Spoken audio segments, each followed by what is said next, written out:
আমরা যারা এক্সেলে কাজ করি তারা কমন একটা প্রবলেম ফেস করি। এক্সেলে কাজ করার পর আমরা যখন এক্সেল ফাইলটিকে পিডিএফ করি তখন পিডিএফ ফাইলটিতে অনেকগুলো এক্সট্রা ব্ল্যাঙ্ক পেজ দেখা যায়।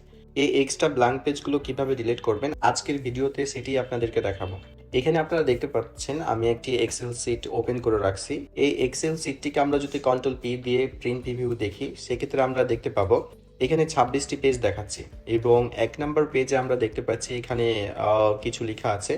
বাট যখন আমরা সেকেন্ড পেজে যাচ্ছি তখন দেখতেছি এই পেজটা হচ্ছে ব্ল্যাঙ্ক। সেমভাবে আমরা থার্ড পেজ যদি দেখি ব্ল্যাঙ্ক।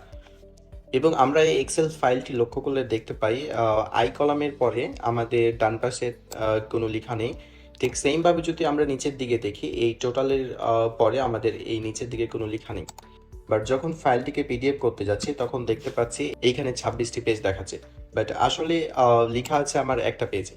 সো এই এক্সট্রা ব্ল্যাঙ্ক পেজগুলো ডিলিট করার জন্য আমরা যেটা করব, এখানে যে কলাম পুঞ্জত লেখা থাকবে তার পরের কলামে আমরা ক্লিক করব।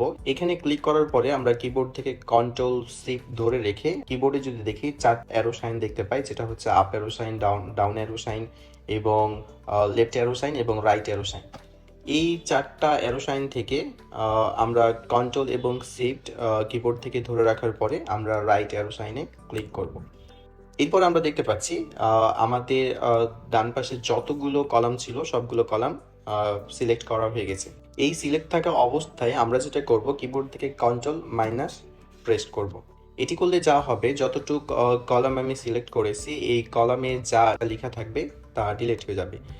সেম জিনিসটাই আমরা রো এর ক্ষেত্রে করব। এখানে 16 নাম্বার রো পর্যন্ত আমাদের লেখা আছে, সো আমরা 17 নাম্বার রোতে ক্লিক করব। ক্লিক করার পরে হচ্ছে কিবোর্ড থেকে কন্ট্রোল শিফট ধরে রেখে আমরা কিবোর্ড থেকে ডাউন অ্যারো সাইনে ক্লিক করব।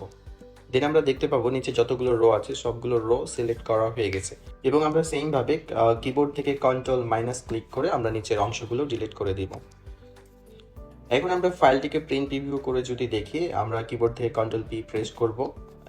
কন্ট্রোল পি প্রেস করার পরে আমরা এখানে দেখতে পাচ্ছি এখন জাস্ট একটি পেজ আছে। সো এক্সট্রা যে পেজগুলো ছিল সেই পেজগুলো ডিলিট হয়ে গেছে।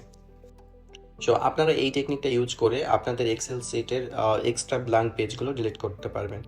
তো এই ভিডিওটি যদি ভালো লেগে থাকে তবে ভিডিওটিতে অবশ্যই একটি লাইক করবেন এবং চ্যানেলটিকে সাবস্ক্রাইব করে পাশে থাকা বেল বাটনে ক্লিক করে রাখবেন। Thank you.